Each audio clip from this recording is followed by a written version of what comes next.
first thing, you got to have a mindset. And your mindset was that I will have to start somewhere. And we don't know where. Even though that we were accepted with qualifications and our professions, whatever it is, right? We did not know where you would start. We didn't know how long we'd get a job in that field or if we would get a job in that field. So you had to be prepared for that change, so to speak.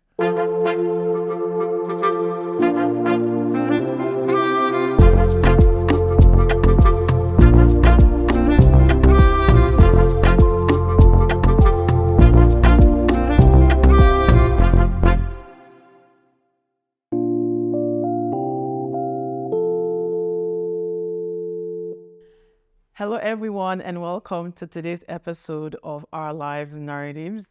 This platform gives everyday people the opportunity to share their stories and their experiences. Our guests show up every week to share their experiences, their life, to provide awareness, share their knowledge. And we hope this episode, another episode, will create an impact to the world at large. Today, I have with me a gentleman that I've come to like and respect over the years. I've known him for quite a while. However, finally, I'm able to work with him closely the past couple weeks or month, I would say. And I can't wait for you all to hear what he has to share with us today. So you all help me welcome our guest for today, no other than Mr. Hector. Mr. Hector, you're welcome to this platform. Thank you very much, and thank you very much for having me here and for giving me the invitation to share. You're welcome, and thanks for saying yes. So, Mr. Hector, why don't you introduce yourself to our viewers and listeners? My name is Josclyn Carlisle Hector. I was born in Guyana. I'm from Guyana. And Guyana is a small country in South America. In fact, we are the only English-speaking country in South America. Our territorial neighbors are Brazil, Venezuela, and Suriname, along with Venezuela. And Suriname. Suriname used to be Dutch Guyana, and we were British Guyana until we got independence. Guyana is a very small country. I guess you will laugh when you hear about the size. We have 800 and something thousand persons only. Guyanese. But I suppose you got at 1.1 million persons living there. We've got a lot of Venezuelans and a lot of Brazilians. They have migrated to Guyana over the past decade with all the turmoil in those countries, particularly Venezuela. Guyana is known for its bauxite, for its diamond and gold, for its now timber, but sugar industry and the rice production and so on. These were the staple economic activities in Guyana. But over the past few years, since 2015, we discovered oil off the shores of our country, and that has been a big boost. And there's some boom. There's a lot of activity in the country now. I think they're producing about 600 or something barrels per day. And this amount of barrels, this production comes out of only 2 of 13 locations that they've discovered that have oil production capabilities. So we're hoping that when the other 13 comes on board, they will be doing it bit by bit. Now we will have a larger production of oil, and it would not impact on not only the economy of the country, but the social lives of us Guyanese, particularly those who live at home. Guyana is a multiracial country. We were like, if you know Fiji's economic and social makeup, we're similar to Fiji. We have a larger number of East Indians and Guyana than black folks. Mm. In fact, there are 6 nationalities in Guyana. There are about 42% of East Indians, another 40% of black folks, and the remaining small amount shared by British, Chinese, and natives. We've got a bundle of natives like, we have here in Guyana, here in Canada. Okay.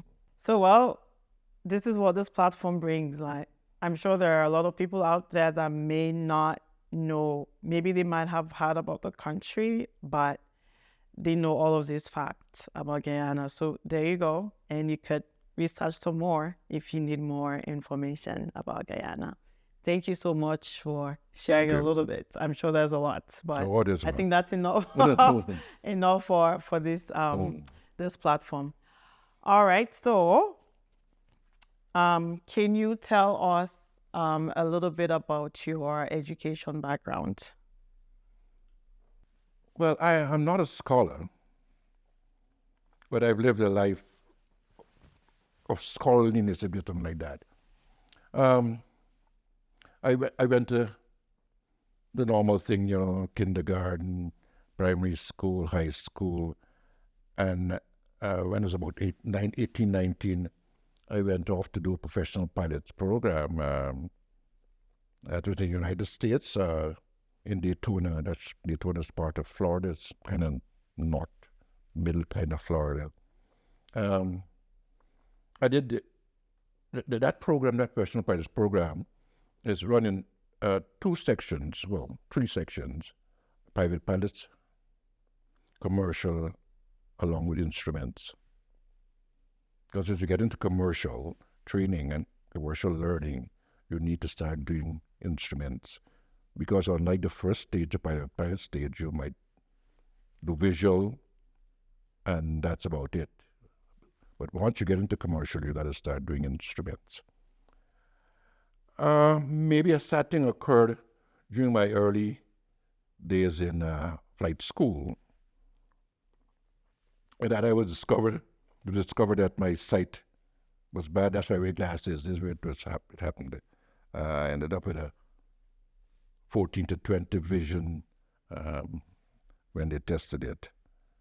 So after my private pilot's licensing and a small bit of commercial school training, and mind we talking about the practicals here, I did do my classwork exceptionally well. I backed out. I started in the public service after that, in what's known as the public health department. It used to be the sanitary inspector, and I suppose for older folks from almost any English-speaking country around the world, remember the sanitary inspector man. Always coming around to your home or to your place or whatever it is to make a fuss about some little thing. The term public health, I think through PAHO, that's Pan American World Health and the World Health Organization, WHO, that name changed to public health somewhere in the 70s, might have been 71 or 72. But I worked in that field for about 6 years, 7 years really.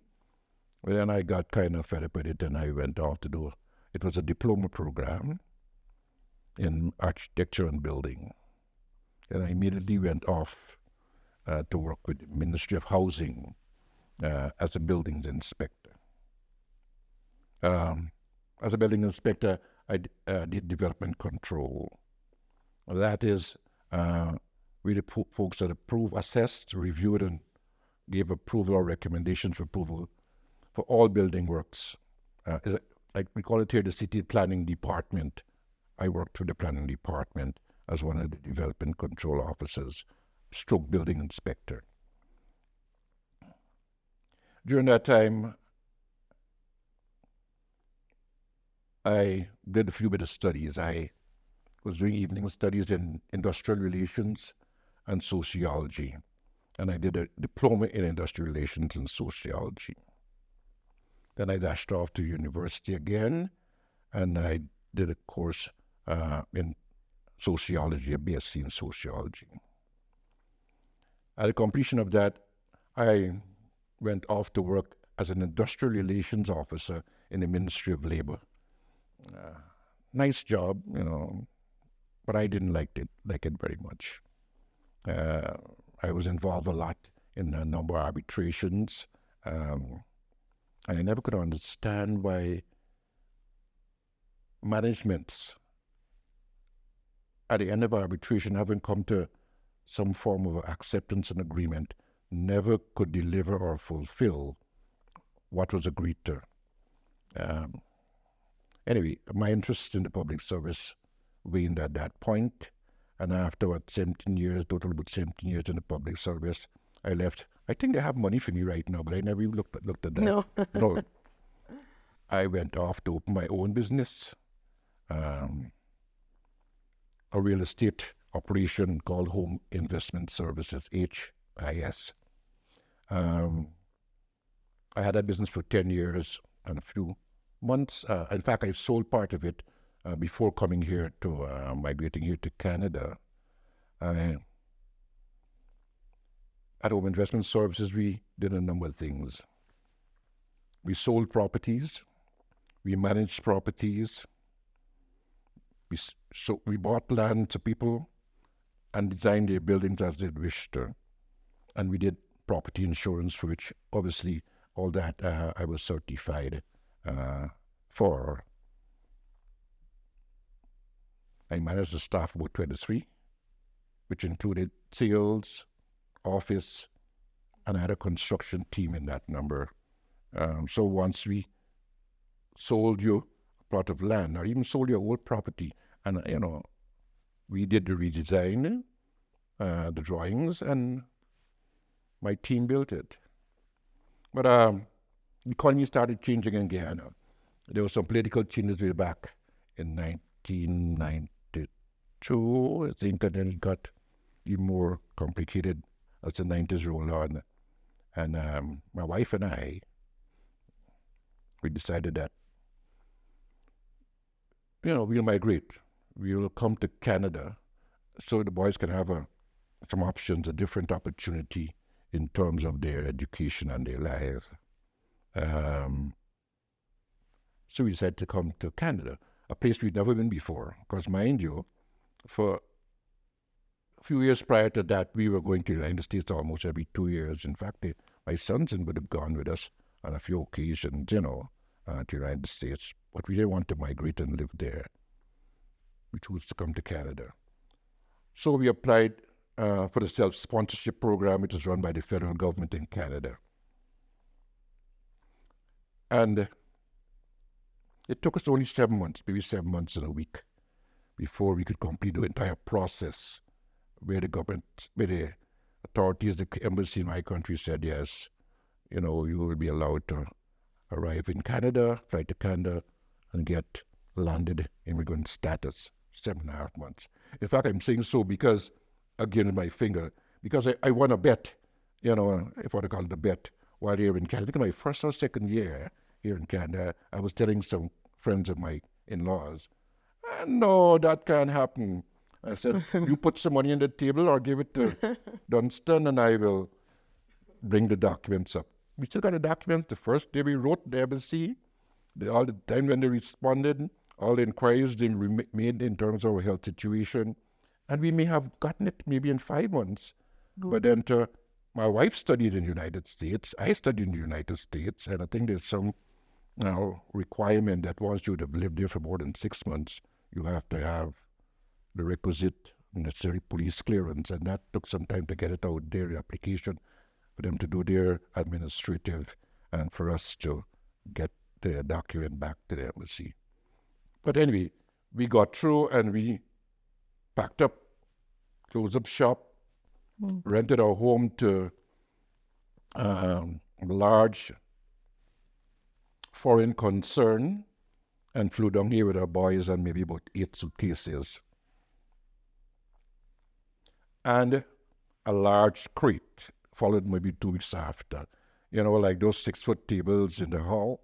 It was as long as that and maybe a little, and that had a lots of stuff. We had bits of furniture, wooden furniture. We had a TV, a computer, you know, and interestingly more, and cutlery, which some cutlery I've never even used truly. Wow, I'm so excited. So there's two profession that for some reason, unbeknown to myself, I'm just so fascinated about. So surgeons and pilots. So look at me here. I finally get to meet, well, I know a pilot, right? No. Like right here in my home. Once upon a time, Once upon a time. private pilot. Right. Because I always say, oh, wow, it's like, flying around with such a big, like the space and all of that. But my husband always say, well, if you've gone through the training, it might just be like driving a car. So what do you? So true, so true. It's like driving up there, in the skies Right. among the clouds, except, you just don't go around the corner and get the test and learn to drive and go and get your registration and so on. Is that you have to pass through this process of training, classroom training, and also, maneuvers, physical training. And along with that, you'll have to learn, if not, you don't know, some bit of meteorology and that kind of thing. So a bit of maths and physics comes into play in being a pilot. Number one, and you must be keen. Well, You must be on the ball, so to speak. You can't be just relaxed and just idle when you're piloting, because, like they say, you can't park a plane on a cloud. right. So you have to plan, number one, when you would start flying, where you're going, Yeah. right? And then you have the points to indicate when you will get to wherever you're going and until you get back. And that's how the thing all charted out. But being up there in another space is a beautiful thing. It's a beautiful thing. I used to love landing. Yeah. When you got winds, a tailwind or a wind out the front, you got to maneuver so as to, while you're trying to land on a line, a particular line on the runway, you got to maneuver so the winds will not take you off and that kind of thing. Takeoffs are beautiful too. You take off and then you make that 45-degree out of the airport area and you get up to a certain level and but here again, for me, little boy, first time out of my home, like never been anywhere else, never drove a car. Right, you mentioned that, right? Never rode a motorcycle, right? Going off to be a Amazing. pilot, it was, oh man, Wow. hell of a thing. I met a few folks whose parents, like from my country, were gold miners. They had own private gold mines and so on. This one guy, Peter, I don't know his last name. Peter was flying up here since he was 12. Well, not flying. When his dad went out, flew to the gold mines and so on, he would be there to this maneuver. And I think about 15 or 13 became a motorcycle racer and then a race car driver at 18. So when we all met up there in our 18s and 19s, he was already connected to speeding and driving on land and maneuvering in the plane above. Peter it was, it was quite an experience. Well, Moving yourself from one space on this earth to another space above. I can remember seeing, we were flying from Daytona Beach and going off to play course or Bartow one evening, afternoon late. We were doing a maneuver, and the maneuver to be an hour. And you could see the darkness beyond the horizon, and the moon was kicking up there. That was a beautiful sight, a beautiful sight. But there's training right here. There are flight schools right now in Edmonton, in Alberta. In fact, they're advertised almost every night on the TV late nights. Okay. And it might be a costly arrangement because our training is $200 per hour. But it might be interesting if you can garner that fund. Maybe I can add that to my go bucket list. Add it to your bucket list, no joke. Add it, go up there and, get your maneuvers and after a good 11-hour flight or 15-hour flight, you might be ready to fly solo, Yeah. fly yourself. Yeah. No, I'm telling you, I would have taken some time before I did my solo, uh, it's my solo because of my vision problem, which I never knew about, I can remember when I had my eyes tested there in Daytona Beach, Florida, when the doctor started dropping those little wrong things they normally drop in your eyes, Yeah. I was lost. I couldn't believe sometimes I wasn't until they balanced it up. I ended up with a 14 to 20 vision. So you're talking 70 to 100, which more or less would have No. gotten worse as you got older. But that was it. Do you ever wish though that like you're doing that now, or like you No, had your experience no, and never. that was it? No, Okay. never had a wish No to do it regrets, after. no. Oh, and there was no regret. No, Oh, okay. no. Oh, Okay. one of the best pilots at that time was in the class before me from my country, Frank. Very nice fella. Because a gentleman. I can remember he crashed maybe a year and a half after started flying back home. They say the sky is unforgiving, and it's truly unforgiving. Well, And I don't, after when he left, must be about how many years after, they never found him and the craft that he was flying. well, that's so But, sad. I never had a regret about it. It's an experience that was good for my life. I learned a lot. When you look back, you learn a lot about yourself. You didn't even know you were learning about it. Well, That was it. sounds like quite the adventure. Quite And the thank adventure. Try it. Put it in your bucket list. you. I will. Get mama to put some money together. And Sign next, up and take a flight every now and then. yeah, for sure. And next time I fly, instead of being scared, I'll think about the experience you shared. All That right. It's Thank a you. beautiful, space to be. Right. Nice, wonderful. So, now you guys arrived in Canada. I know you mentioned, actually going back, you mentioned that your, like the process to come to Canada did not take as long as the norm. Like, what was the reason for that? You see, let me start with saying I didn't even know what the norm was, but it was faster than fast. Okay. I'm saying so, and I don't want to sound all, how you put it anyway. I was a broker and businessman in my country. Okay. I advertised daily. I was in the news, really. And not only in terms of my business, but I was involved in a few organizations well. And, I was known almost every level. Right. I knew from the president right down to the boss of the badman in the street. They called me Mr. Hector. Mr. Hector. Everybody. The boss. Right. Nice. My wife, on the other hand, that time she was the human resource manager at one of the government insurance concerns, and she dealt with the embassy a lot. Okay. There were a number of people who were migrating and required, just like we did, to the government-sponsored. In fact, one of the last persons who came out, I could remember, was also a pilot in this industry where she worked. Yeah, he was one of the aircraft pilots. And she heard the name, obviously, through signing off documents for these members of staff, senior members of staff or professionals. I was there, and then I was known. So when the questions came up and information was sought about, generally your qualifications, your income levels, and all related things. Right. I suppose what was the word? When you check the dots, check the boxes, no? Right. The boxes were filled. Nice. And then, I don't know how they do it at the embassy there, but whatever they did, they discovered that we were well accepted and we had all the necessary requirements in place to be granted. Then we had to do a test. And if you get 70%, okay. Right, they send us a list of things you ought to tick off. Right. Then they know that you can proceed. They would supply all the other information that is required for you to get a landed immigrant status. And one of the requirements was important, in addition to your profession or your qualification, was that you had the financial means, the economic means, to maintain yourself for a short while once you landed in Canada.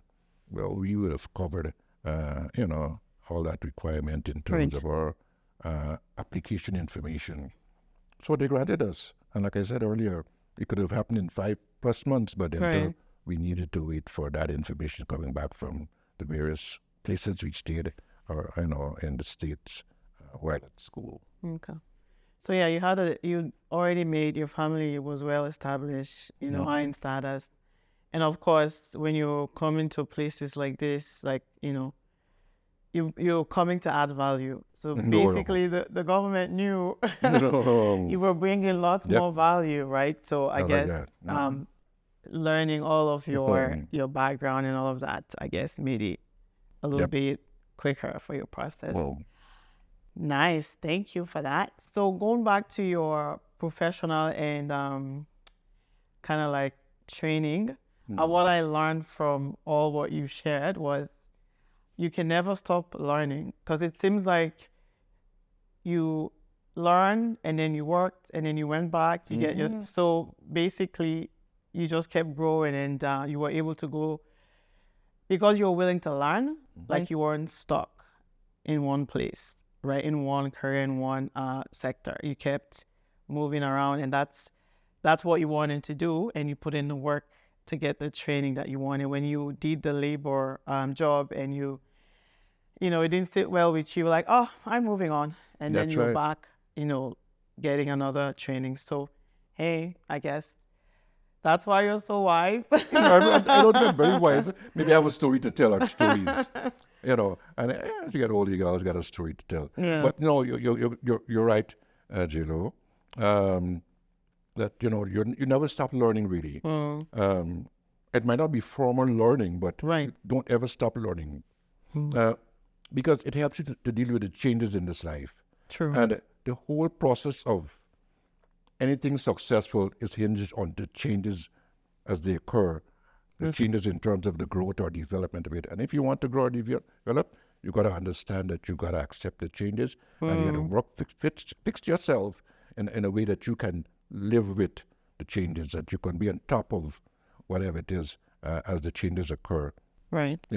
While you're doing that, make sure you don't lose any sense of yourself, or make sure your personality rings true. But life is about the changes, and you got to make sure that you keep ahead or keep abreast of what these changes are. Equip yourself, prepare yourself to deal with them, to live with them, so that you can maintain a certain level of living, or a living that deals with when you even shake a hand of a person or say hello to them, and anything that goes from that, development, accomplishments, whatever it is, once you can maintain that, and you don't have to be just anyway. Right. That's awesome. Well, you hear, don't be scared. Keep learning, keep growing, keep moving with change, because really the world that we live now, it's full of change, especially when it comes to technology. So here you are. All right. So you and your wife, you guys have been traveling to the States while you were in Guyana, until you decided now you want to migrate to Canada because you wanted to give opportunities to your boys. You were already exposed to the culture, the North American culture, but what was your own experience when you migrated to Canada? What was it like? With all your background and the status that you had, what was it like? Let me start here by saying, first thing, you got to have a mindset, and your mindset was that I will have to start somewhere, and we don't know where. Even though that we were accepted with qualifications and our professions, whatever it is, right? We did not know where you would start. We didn't know how long we'd get a job in that field, or if we would get a job in that field. So you have to be prepared for that change, so to speak. And then when you come here, regardless if you come with any profession, any good level of qualifications, you got to go and get equivalency. And often when you come with equivalency, if you got a degree, folks who have to go to their masters or whatever it is, your first degree, master, even doctorate, it's always cut down to something, maybe lower after the equivalency in Canada. Maybe that's good, maybe that's bad, but nevertheless, and if you try to get something in your field even after that, there's a question of, we need Canadian experience. but that's the way it is. Right. That's what we came knowing that we didn't know where we will start in terms of occupation. That's why that's why you would hear later about all the things that we brought along with us. We had to start somewhere. We didn't know where, but we're preparing so we can live as we might have lived back. Well, live with some of the things we had back home, Right. and enjoy some comfort while we struggled to achieve the level of living or something close to the level of living which we were accustomed to. That's a great mindset, though, right? You have to Possibly because you've been travel. exposed already, and you kind of had that mental preparation. But there's that misconception that the moment you move to North America, everything, you're gonna be walking on streets of gold and all of that. And you guys migrated in the early 2000s, so things has not really changed that much. So it's still the same process, right? So here you are. We have to start from somewhere. Just for people that are looking to migrate to Canada, because we're in Canada, just know there's a process. There's a state or a level that you're gonna start. Don't expect that you're gonna start from the top. You're gonna start building. So just keep that in mind for people that have newly migrated to Canada as well. And you're hearing us, excuse me, today. Don't stop. Do what you have to do, so that way, a couple years down the road, you can look back and be like, yes, I did what I was supposed to do. Getting rid of all of that expectations, because it's not gonna happen right away. Everybody goes through the process. Just so you know, you're not alone. All right. So you mentioned, so you migrated. Now you're in Edmonton, and there was there was something you did back in Guyana with your boys, studying and leaving extracurricular activities for later. Why? And you decided to continue that same process. Why was this important to you and your family? It was important that we continued it. And I suppose obviously we're speaking here about their learning, all right? Basic doing schoolwork, doing homework. Homework, yes. Homework. You had a little, space where this side. That's back. right. Yeah. When we came, we stayed at my sister-in-law, and we had this little space there, the TVs, the computer table. Then we had these two little folding tables, which were the desks. Right. The desks for the boys. And I can recall my nephews-in-law, and he says, they were a little older than the boys. "Well, Uncle, why you got the tables and things there for the boys?" I said, that's where they will do their homework. Just ensure once they come in from school, have something to eat, homework. Then anything else can happen. Right.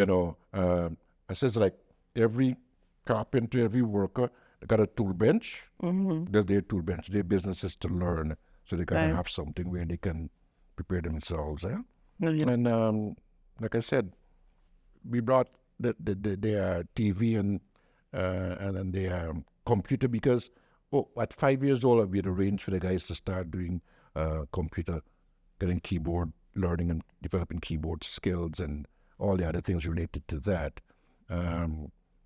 It wasn't a big thing back home the time it was growing, computer learning and so on, but maybe because of our travels and so on, we recognize that you need to get them into that, and it helped.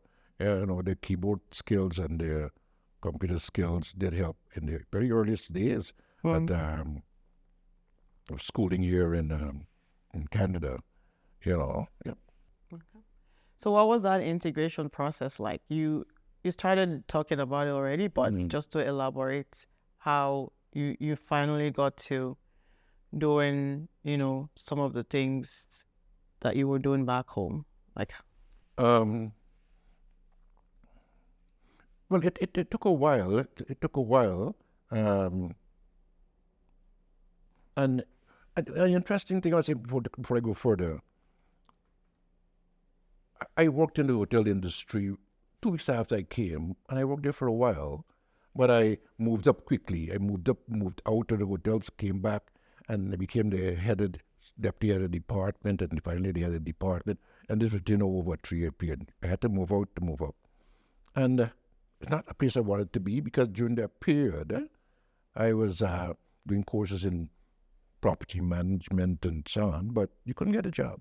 Well, I didn't want to be involved in real estate sales and so on. I could have gotten a job, but you encounter the uncertainty of it. Back home, like I said, I know everybody and half everybody knew me, so it wasn't difficult to have a network open to you to have business going. But here maybe that was a fallacy. But nevertheless, so I spent a few years in the industry, the hotel industry, and then moved up to executive housekeeper, which is the man. At the time I managed with close to 122 folks. At that time, it was like 20-something. Just about 24 nationalities too. In that industry. We're from all around the world. It's interesting. Yeah. Interesting mix. And that's another story to tell you some of the incidents and occurrences in that mix, in that cultural migrant mix. But over time, I moved on. I was able to get finally a position in the property management industry, because I wanted to work in the real estate property management industry, and I've been there since that time, way back in the very early 2000s. In the first part of end of the 2000, I opened my own business again, in property management this time, the same HIS, Home Investment Services, that was incorporated here. I've worked maybe for 3.5 years, maybe, but I'm still in the industry. I'm still in the industry. Yes. But you had to stay focused. You had to stay focused. I mean, we all know once we are migrants here, they kind of, I can recall one situation. I was managing this section of this hotel at the airport. And everyone else there, obviously native or Canadian, blah, blah, blah. And where my office was next to the restaurant, and there was a moat, a little bridge over a waterway. You'd have to walk by the restaurant to go to the administrative section. Okay. And every morning at 8:15, there was an administrative meeting which I had to attend. And once I came out my office and was passing the restaurants, and I used to feel the presence of people looking heavily at you, And then after a while, it would just peter off, And I determined maybe, he used to say, look at, who's this colored man? Then they must realize, the way he walks, he must be somebody important. Then they stop staring. Yeah. So I just realized not feeling funny, Yeah. But that's must be a little laugh or a joke. But outside of that, you had to face a lot of, and from other migrants too, other immigrants, a lot of, I can remember one time in my early days in the hotel industry, they hid my clothes. I had to go home with the same working clothes. And then I became their boss. Left and became their boss about 2.5 years after. There you go. And then they came asking, the folks who did it, came asking for part-time work. I get part-time work, not my business anymore. Wow. Because my thing is, regardless of what you're doing, stay focused. If you're doing something and you're doing it well and it's good for you, you will grow, it will grow. It's left for you to determine if you really want to stay there or to move yourself as you develop or grow in this life to another place. Right. And that's basically it. I remember when I got a supervisor position, I got it because some junior manager overheard me speaking about some things that should occur in that department. And she felt, then she called me the next one and said, Josclyn, I overheard you last evening speaking, but why don't you come and see me?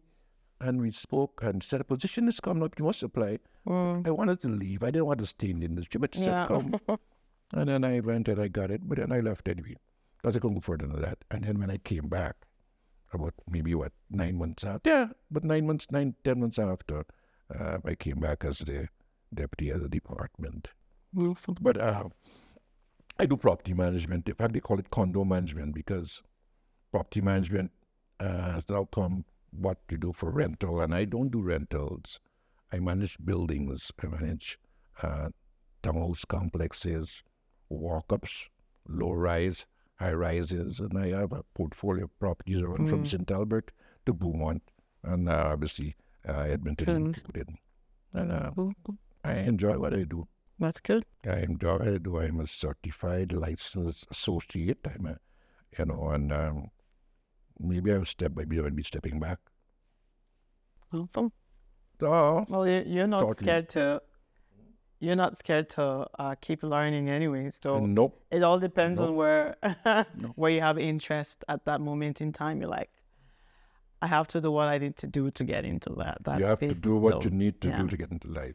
You know, I can recall one time, I was at, used to be police outposts, community outposts, right, used to call them. I think they've closed them down over the past, but it was just before COVID or just after COVID. I had to stop at one along 107 to deliver some keys for a property which wasn't very far off. Because what would happen is that you'd request of them when they're doing the drive rounds in that community or that neighborhood, they could open the building and just take a check in case they want to. Freely. Keys were launched there. And I met this fella. It's the first person I met from Chad. He was sitting there, beautiful skin, beautiful color, a true representative of majestic darkness, good-looking, lovely face shape. But then I suppose, like in this life, where you're here, if you see another person of color like yourself, and they look important, you think they're important, you feel that sense of pride. Yeah, sure. So he edged across and he came over by me. I had to wait a little while to speak it off and do this application and leave the keys. And he was telling me about his plight. How he arrived in Edmonton and what is happening and how these guys were. And I remember telling him, I said, hold on. If what you're doing is right, keep doing it. I said, don't be worried because they're calling you black and whatever it is. No. I said, we folks have to consider the fact that we are different. But in order to succeed with this difference, you got to do things that makes you be labeled as being unique. Soon you start bending and, feeling depressed because somebody's treating you bad, you'll be trouble. Continue doing it yourself and what you'll be doing and make sure it looks good enough to make you unique. Right. To make you look different from other folks of color. Right. They are running down. Just, I can see that. Nope. You got to consider yourself as being unique, not only just That's right. different. Okay. So you hear that? Stay focused. Hold on. Don't give up.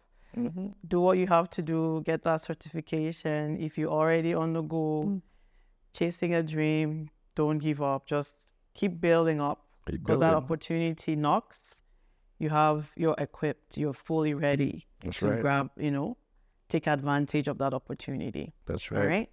So you're the first person that I've met that really like the snow, but learning from all that I'm learning about, or I've learned about you, and I'm still learning about you today.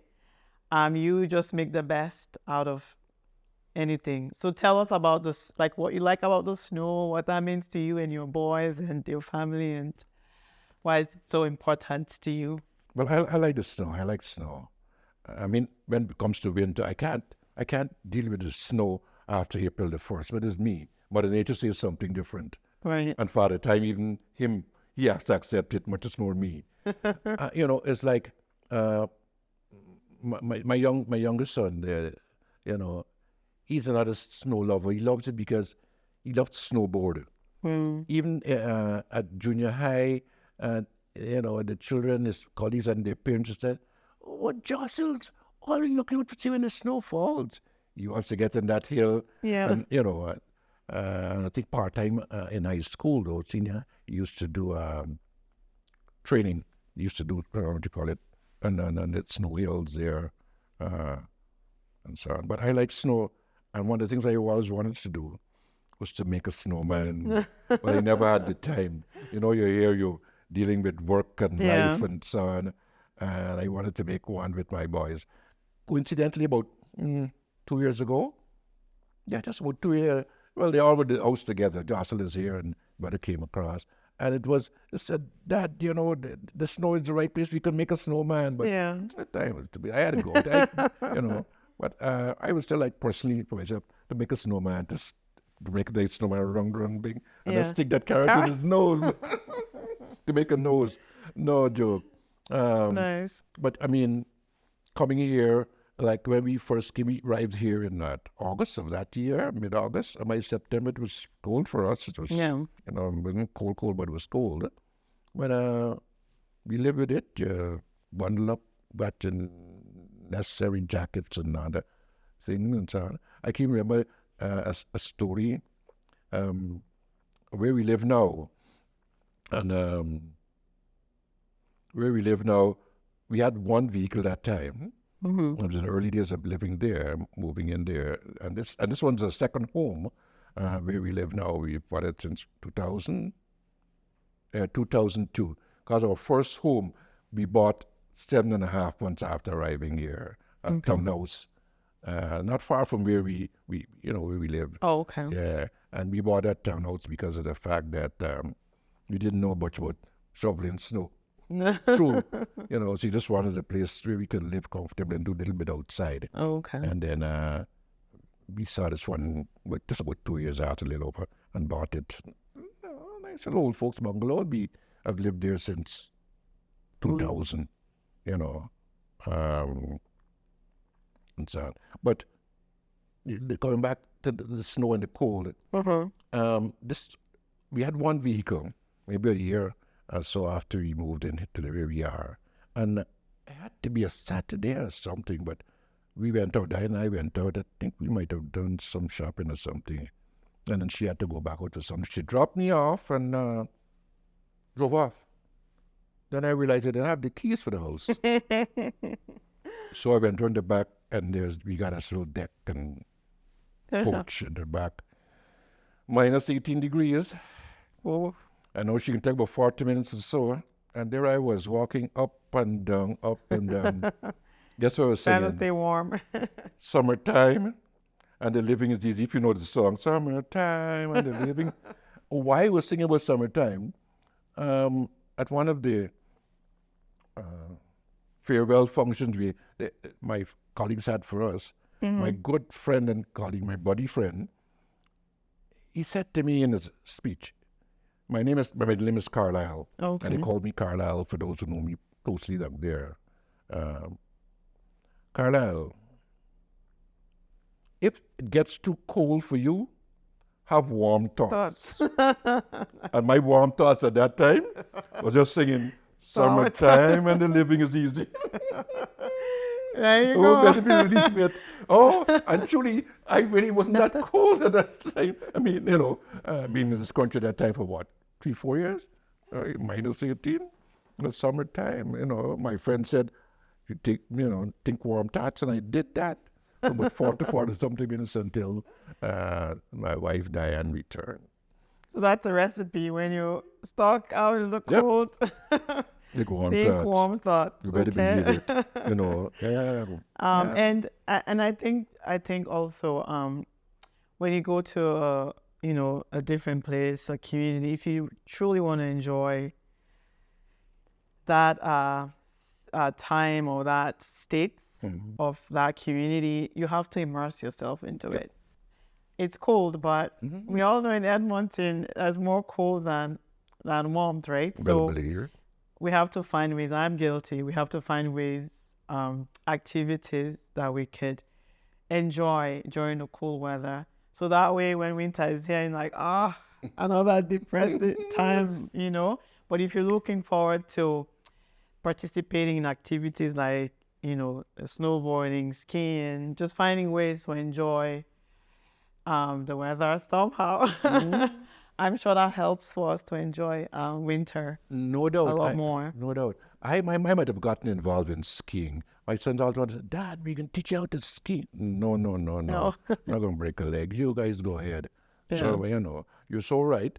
It's like when you consider they got winter games, when you consider they got these ATVs, the all-weather things that they use them to drive around in the Right, snow and so on. right. It means that there is some activity or sport for folks to do. But then Right. we come from the tropics. Yeah. We know about that. We know about summer games, right? And all things such, soccer, cricket, football, whatever it is, and whatever else we do. We might go camping, we might go walking in the hills or something. But there is room, but then when we come here, regardless of what we did or how we lived, where we came from, lived well or didn't live well, we got to come and struggle when we get here. We got to struggle to get back to, what was our kind of living. And we don't find time to do all of that. We're looking after the children, make sure they go to Yeah. school, make sure they're dressed and eat properly, and we make sure we're keeping ourselves good to make the money to look after them. Right. So those extra things, no. There's no time. No time to even open your mind to thinking, what, we can start going to ski. And, no, your children go and do that. Right. Because they live here. It's like before we came to, I sent my guys to learn to swim. They used to go swim at, swim training at one of the pools in my city because I don't know how to swim. And I know that when they came here, swimming would have been a big thing. Good thing I did. They would be lost with their colleagues, Right. among the colleagues, if they didn't know how to swim. Right. So along with computer learning on Saturday mornings, they went to swim afterwards or some Fridays. Nice. Good. Welcome. But like you said, and beautifully said, for stages of your life, you got to prepare Right. every stage of your life, right? You might not do it in the beginning because you didn't do the scholarly thing and become all this, before. But as you move up in this life, if you didn't do it in the beginning, you can prepare yourself, stage by stage. Right. Poco. So, Mr. Hector, you do have, you and your family, a strong tie to the Sierra Leone community. I've always wondered when and how that relationship started.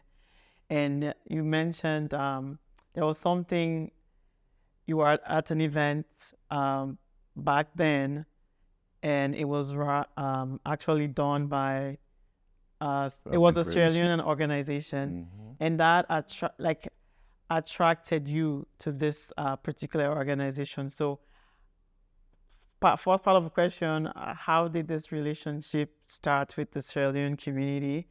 And also, what constitutes a great organization, knowing that there was an impression made upon you, on how this organization did, this particular events, you were kind of attracted to them. So why don't you share with us what that was? Yeah, it was around 2009. It was that we became, my wife and I, and my family really, became connected to Family and Friends Outreach Society. We were invited to Christmas, that I think there was a hallmark of Family and Friends, that Christmas night function, where you come and you dress in, you come in and you dine. It was free, only paid for drinks and so on. And it really attracted a lot of community members at that time who hadn't families here, a few students too, who hadn't, and from other communities around, Black communities and so on. I was invited by Selwyn, Mr. Paris, and we attended. And I was totally impressed with the level of organization for this function. Really impressed. And I recall speaking with Adeline, who she was the president at the time, Auntie Adeline, as we all call her, and Auntie Forella. Some folks might not know who Auntie Forella is, but she's an older person, I think it's subcontinental, relative. They apart, as I understand, had started family and friends sometime way back. But I was in conversations with them tonight about, my interests in how they had organized things so beautifully and so on. And they expressed some interest in, becoming a member. And I said, all right, you have to speak to the membership and we got to vote whether you. Yeah. And they got back to me 2 weeks after, maybe a little less, and said, yeah, we'd love to have you come and join the organization. And we did. And I was there, my dad and I, working. The boys are always with us when there's some function or something to be done. And shortly after, it had to be that very year, because I was not even in the country. No, it might be the next year. I'd gone back to Ghana to look after some family business matters. And when I came back, they said, well, you've been voted in to be the president because that I used to attend in my absence because Auntie Adeline is now going to be working outside of Edmonton, way out. I don't want to call the location, miles out. And we need to have a new president operating here. And they decided to vote me in. And with my involvement, my wife and I and my family's involvement in the Family and Friends Outreach Society, that's how we became to be connected and involved in the Sierra Leonean community. We always were involved in something we could in the Sierra Leone community. But I suppose, it's like a tennis player, and any sports player, any whatever you call it, where you share an activity or movement. And why I'm saying so, because our involvement in the actual Sierra Leone SLA, so to speak, yes, that's what they're, over the past 4 years, has been so seemingly easy for us. And I suppose it's so because it's the level of involvement we would have in any group, the kind of organizational experience we brought with us here, and we were able to use in family and friends while being connected to the Sierra Leone community. Now being given this opportunity to operate at this level of community activity, became a seamless kind of move and transition. So whatever you see is because we love you folks. We've always did, and two, because we're always active. We always want to share. I suppose, when you're playing a tennis game, using tennis, and you get a good player, a high-level player, and you're good as him, and then you see how I'm shining. Right. You don't see how good you are. So maybe that's happening. We're playing at a national, a provincial level now, right? And you think, they might be looking good. They're all with us because of the fact that we had these experiences way back before coming here.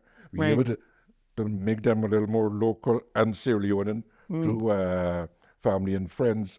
And you're seeing it now. I've known a number of the past presidents since 2009 in the Sierra Leone committee. And we've always shared respectful and, regarding instances and connections and meetings. I was never really involved. We were never really involved in anything at that level, association level. But now, I've been given the opportunity. And in addition to that, I don't want to get political in terms of community activities. What's happening has never been happened before. And it's not because leaders before were wrong or bad, but they just didn't do this. You see, and I suppose it comes with planning. For any organization, you have to have a plan. You have to have a plan. You must know where you're going. Once you know where you're going in terms of objective, through your plans, you will make steps. You will be making strides for growth and development, And let's face it, a few things about good organization. One, you must serve your community or your group. Once you're going to be leading the group, you must serve them well. You must improve their lives in some way or the other, either through knowledge, either through social involvement, or through economic means. But you must be able to impact and improve the value of their lives. And value comes with learning. Value comes with acquisition. Acquiring things, and so on, or developing yourself. But you as a leader have to. So, it's like, I can remember when I studied management as part of the industrial relations program I did many decades ago. And they always said, pod C squared S, planning, organizing, directing, controlling, and the whole works until you have an evaluation or review is necessary. But, I think no more community associations activities as a social club. It's much more than a social club because there's so much out there municipally, regionally, and federally available for you to do things if you plan for them. Okay. They are available, but then you recognize that you can use these resources, these things are available to improve or to impact some part of the lives of your community members. But you cannot do it unless you plan properly. Mr. Hector has been around over 5 decades. I'll just put it that way. More than that. More than that. So, your organization doesn't have to be only your SLAA, or it could be your family, it could be anything that business, that you're running, anywhere. So you heard what he said. Planning is key. When you plan, then resources that are available to you. So keep that in mind if you do come across this episode. All right, so now we're going to go to family. I know you've touched a little bit here and there about your boys and a little bit about your lovely wife that we all call Auntie Diane. Why don't you tell us a little bit more about your beautiful family? Auntie Diane, my wife, I think I just mentioned that how we met. We met in one of the youth organizations way back, nearly a half century back. Yep. It was called a Young Trade Union. It was a youth movement, Trade Union Youth Movement. It was a movement a group created by the Ghana Trade Union Council, and the Ghana Trade Union Council, the council that is the umbrella council for all trade unions in the country. And they created this trade union youth movement. We were there. If you ever read about the history of the trade union in Ghana by Colonel Harry, if you ever read about the history of the trade union movement in Ghana by Colonel Harry, you would see he makes passing mention of my wife and I. My wife, she became the secretary. Later on, maybe actually, because she had migrated to go to school, I became the president. We were particularly active at that level. Interesting, some of the things that you experience in this life now, at our age, we experienced it before. Some of the things. We were all small. I was a slim guy, wearing a tie.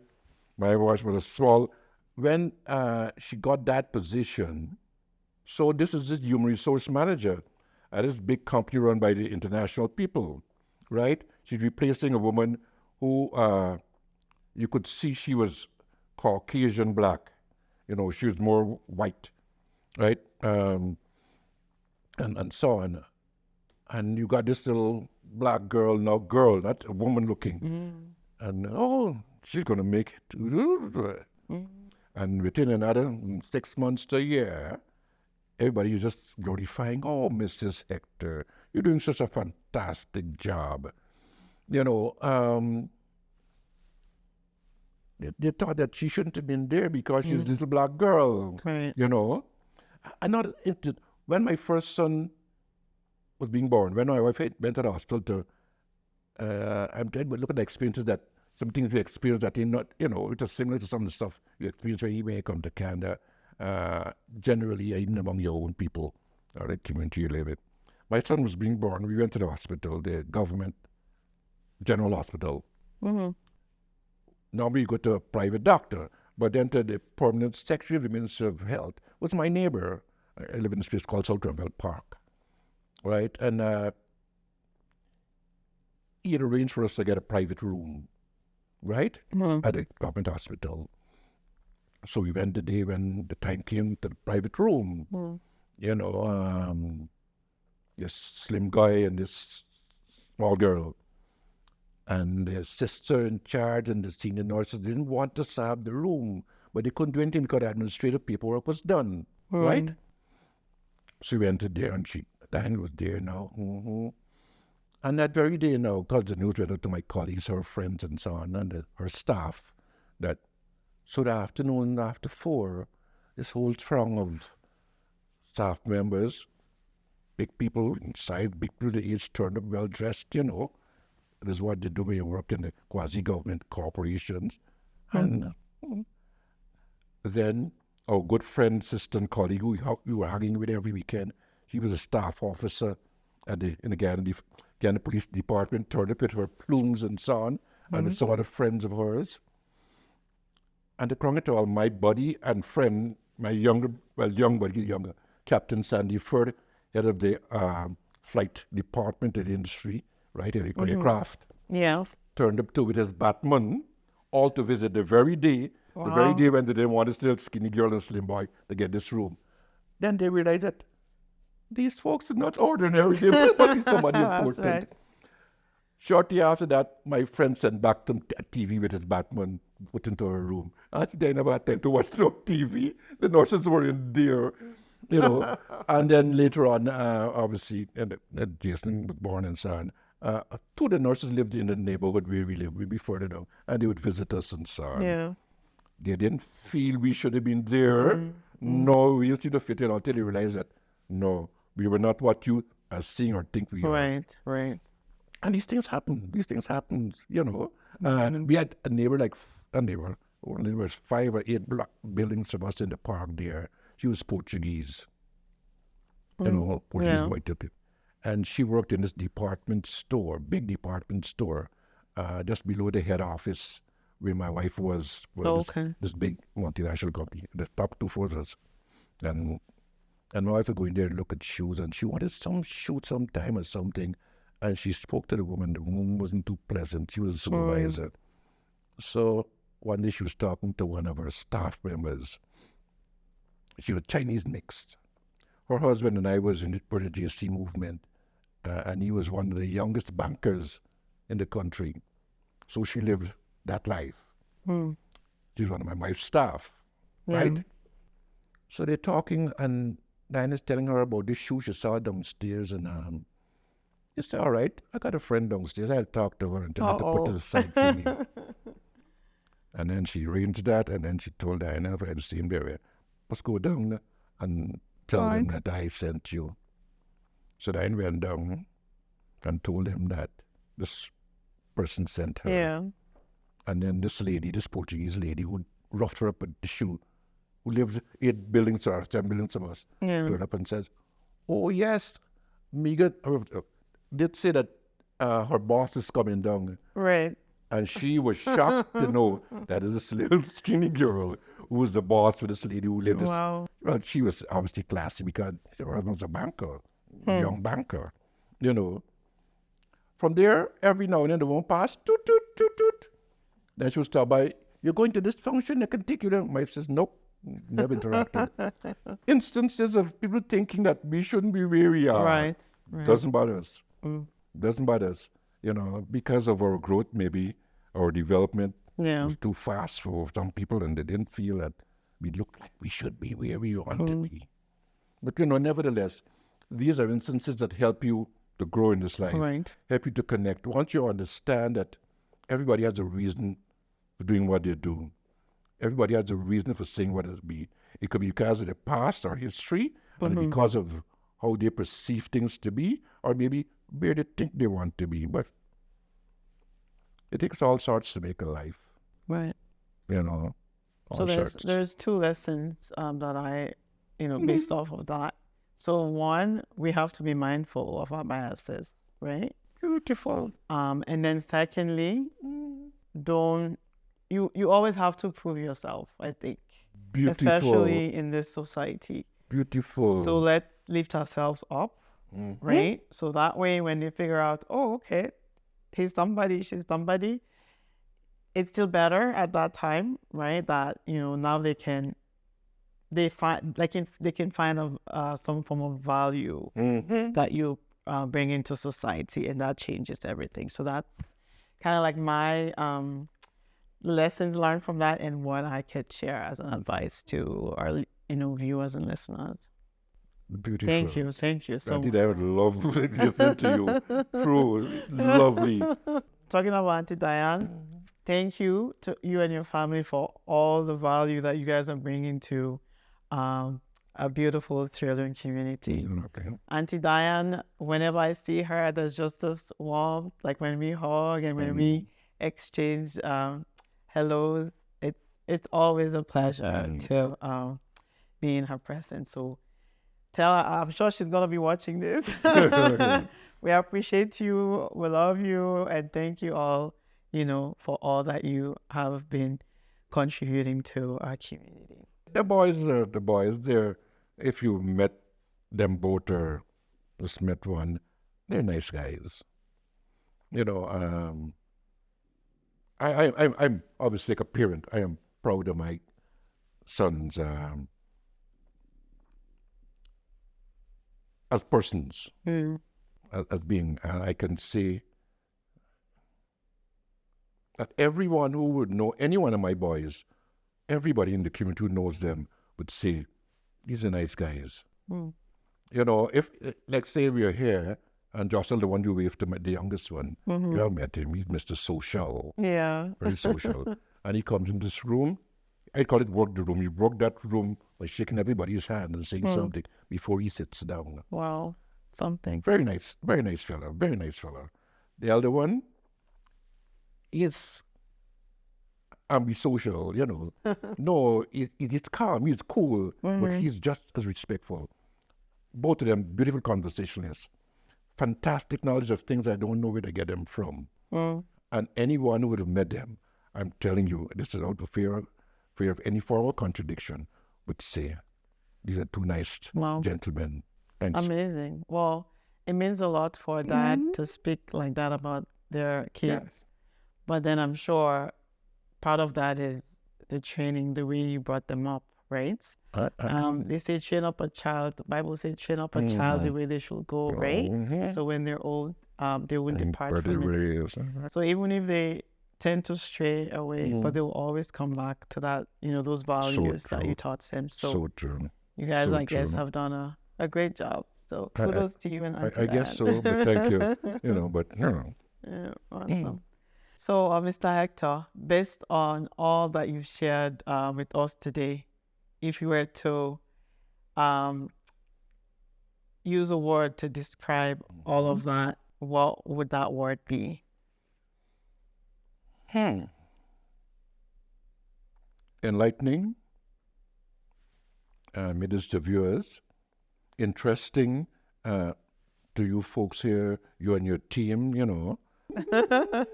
Well, if I can add, I would say wise or wisdom. Because of course, experiences. Yeah, you've Just gone through a lot. Yeah. You've Experiences. gone through a lot of changes. Oh yeah. I'm sure the world at large, Guyana, here, and all of that. So thanks for all the nuggets that you shared with us today. Lovely, and thank you for inviting me,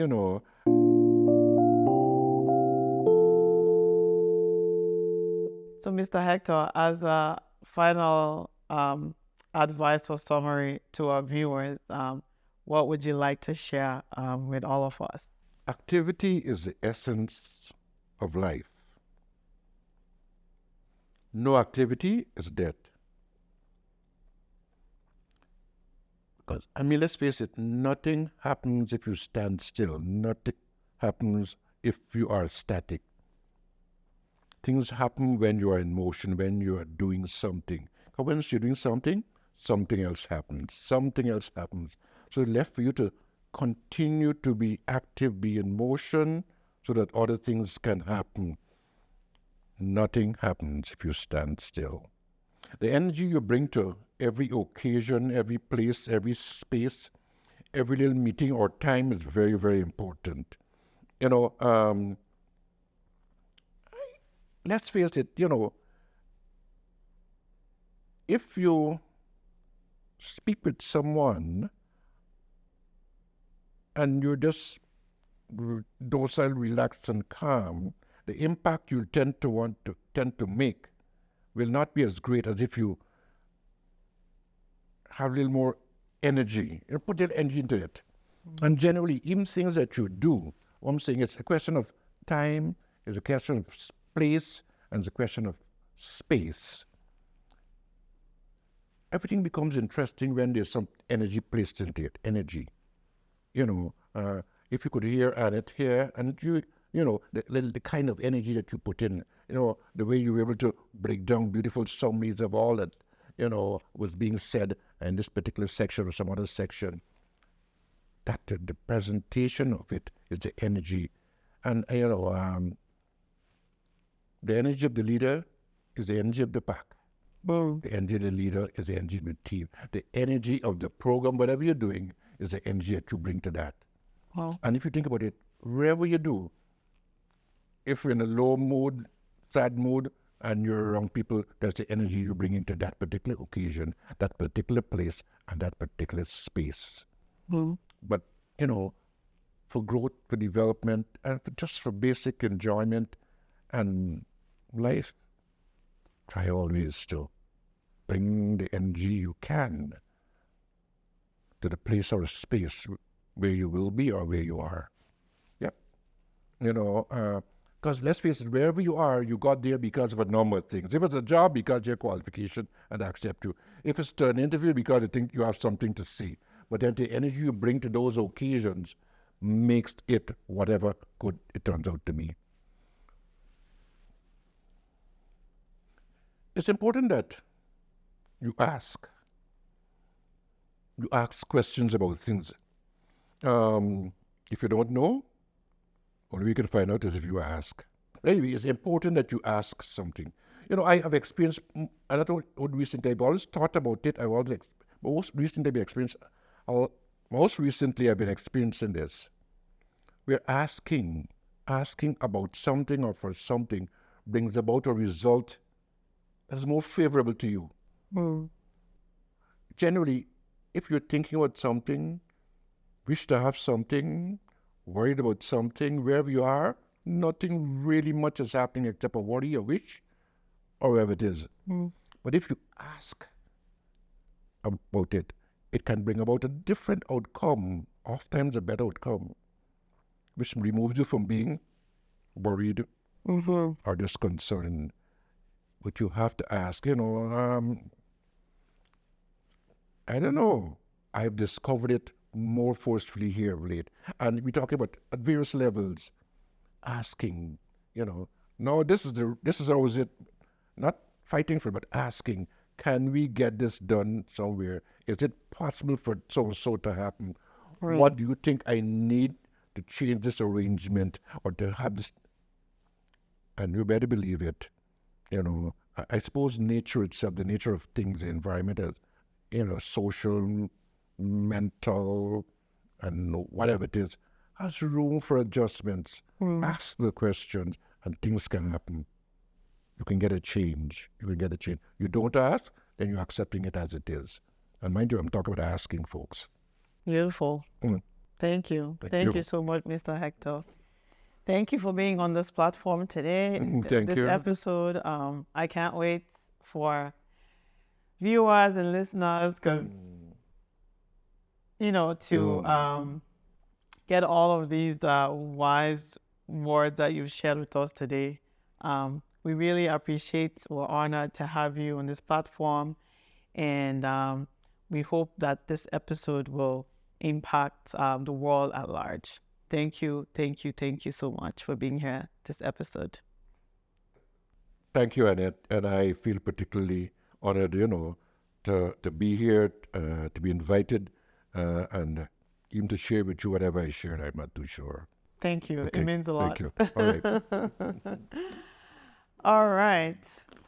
So thank you all for joining us on this episode of Our Lives Narratives. Remember, this platform gives everyday people the opportunity to share their experiences, share their stories, provide knowledge. Wow, what an amazing episode. Look at all that we've learned today. Look at how much value we've received today from my guest, Mr. Hector. Continue to join us weekly, Wednesdays, 6 p.m. Mountain Time to get more of these beautiful and inspiring stories. Continue to follow us on all of our social media platforms at Medan Productions on TikTok, Instagram, Facebook, and on our YouTube channel. Thank you all so much. Remember, it's our lives and our story. Have a good night. Bye-bye.